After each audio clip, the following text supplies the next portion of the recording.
Hey guys, now this is going to be a very quick and informative video. You know those times when you walk somewhere and suddenly your shoelaces come undone? It's annoying, isn't it? Well, in this video, I'm going to show you the best knot, the best way to tie your shoes so that they will never come undone.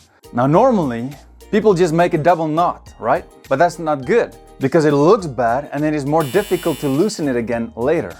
And not only that, but the single knot or the double knot, it gets kind of skewed. It doesn't look that good. And if you have the double knot, it's a little bit more difficult to loosen it later.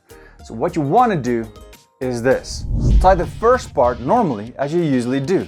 But now, instead of crossing over to the right side, you go the other way, underneath, around, like this. Now it lies perfectly across your shoe and it won't come undone easily.